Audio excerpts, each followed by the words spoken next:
It was a sunny day in the biting cold of the Himalayan mountains, 5,000 meters above sea level, year 1942. A lone British forest ranger spotted a rocky hill that he could rest on during his long patrol. He made his way over and, before he sat down, he peered over to the lake on the other side. He stumbled back in horror. Hundreds of skeletons, some still with remnants of flesh and hair, lay frozen at the bottom of the melting lake. Though the trek took days, he fearfully reported back to his superiors, and together they returned to the site with experts. By the time they made it back to the lake, more of the ice had melted, revealing more than 300 bodies. It was wartime, so all assumed that this is what remained of a failed Japanese land invasion. Only upon closer inspection did they realize that the clothing, weapons, and other artifacts that floated with the skeletons did not quite fit this narrative. And examining the decomposition, it was obvious that the bodies were much older than first thought. For decades, the skeleton lake of Roopkund, India, had remained a mystery. Was this a ritual suicide? A tremendous landslide? An enemy ambush? Perhaps some sort of quarantine of people suffering from an epidemic disease, made to die alone in the mountains. Only after an extensive expedition in 2004 did the world receive some sort of answer. They had all died in the same way, a swift, deep blow to the back of the head. But since then, the mystery has only grown stranger. I'm Mr. Mythos, and I welcome you to Truth or Lore. Be sure to subscribe if you love investigating the mysteries of history like I do. Every sub is an incredible support for the videos I make on my channel. Without further ado, this tale of a lake with 300 skeletons might have more meat on its bones than anyone would have guessed.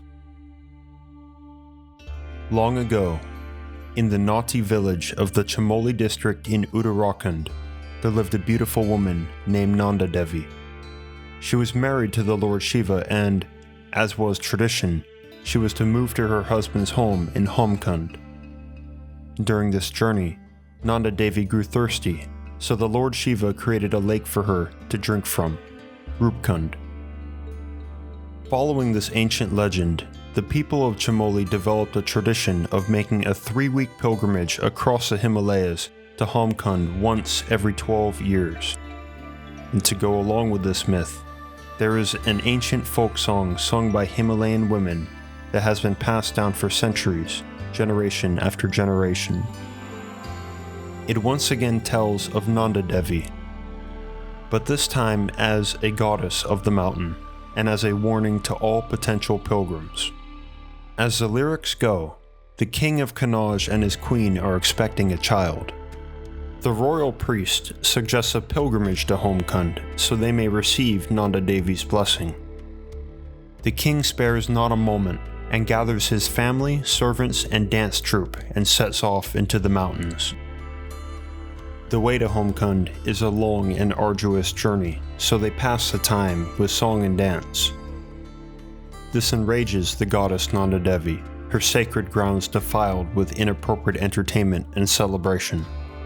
In a single vengeful strike, she casts down a fierce storm of hailstones as hard as iron, raining instantaneous death upon the entire group. Could the answer really be as simple as that? The conclusion of 2004's expedition was a direct parallel to this age-old myth. A religious pilgrimage met with a sudden mass death. The short and sharp crack on the back of each person's skull was not caused by some blunt weapon, but a giant hailstone. Trapped in the open valley with nowhere to seek shelter, a sudden and severe hailstorm was their death sentence. Of course, things aren't always as simple as they may seem. See, Roopkund Lake is a bit of a tricky location to study, being that it's halfway into the Himalayas, and the scientists in 2004 weren't that complete with their research. In 2019, this mystery officially re-entered the realm of the unsolved. Here's the problem. That myth of swift punishment by hail was not a one-time occurrence. The most recent expedition to Roopkund Lake found that there were actually two distinct groups who perished there, separated by nearly 1,000 years. The first group was what you would expect, skeletons of South Asian ancestry from 800 AD. The second group, though, was a bit of an anomaly. See, their DNA was a bit out of place. This group hailed from the Eastern Mediterranean, specifically Greece, where this niche sect of Hinduism was surely unheard of. They were dated to 1800 AD. It was unlikely that their purpose was to make a religious pilgrimage. So, what were these people doing here? There was nothing of interest otherwise in the region.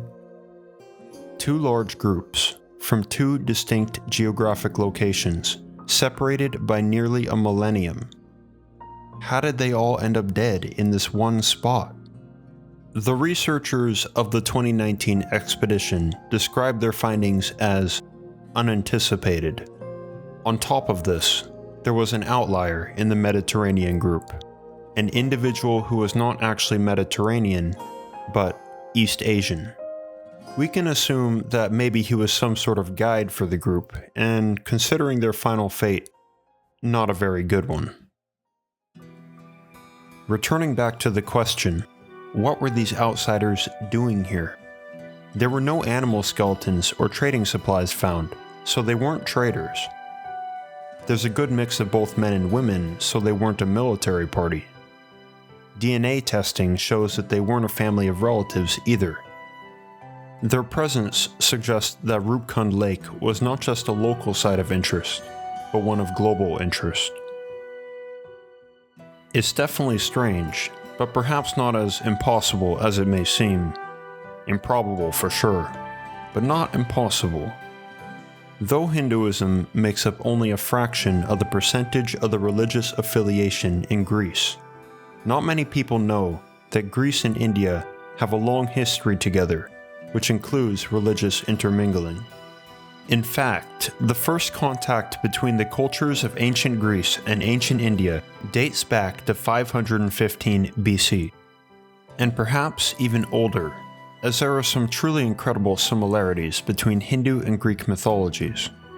As an example, the two heroes, Krishna and Achilles, were both killed by an arrow piercing their heel, the only vulnerable part of their body.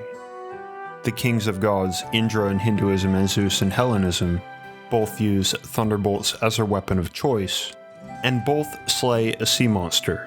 The gods of love, Kamadeva and Cupid, both shoot arrows into people's hearts to make them fall in love. I'm Mr. Mythos, and believe me, I could go on. But I'll cut it short and say that, despite this, I don't think this is a case of Greek Hindus making the same pilgrimage as the Himalayan locals. The story of Nanda Devi is not written or recorded in any ancient sacred Hindu texts. Nanda Devi herself as Shiva's bride is only a local interpretation and viewpoint, as there are, in fact, at least 4 manifestations of Shiva's bride, and Nanda is only one. So, the Nanda Devi story and pilgrimage is a local tradition, and Hinduism, even today, is but a mere fraction of a percentage of the Mediterranean's religious population.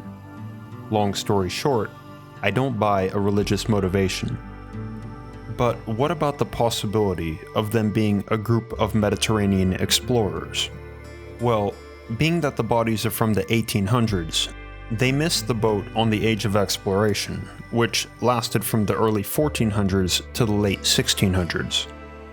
But they were right on time to fall into the period of early Himalayan exploration.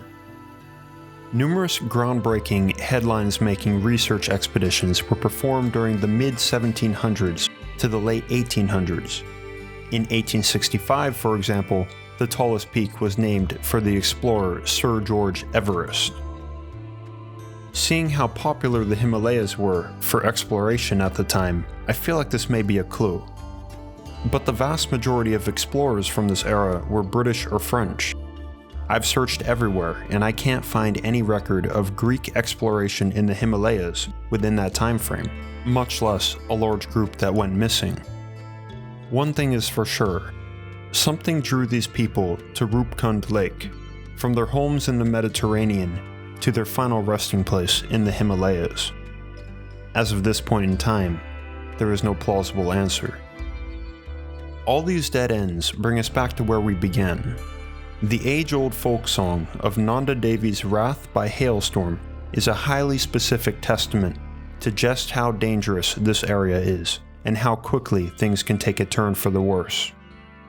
Unlike those 300 lost souls, be warned. Don't be the king and his party dancing in extreme conditions without a care, or those in the villages may one day sing about you. Thank you so much for watching. If you were intrigued by this deepening mystery in the mountains and want more myths and mysteries to explore, give this video a like and subscribe to my channel. As always, friends, stay tuned for the next episode of Truth or Lore.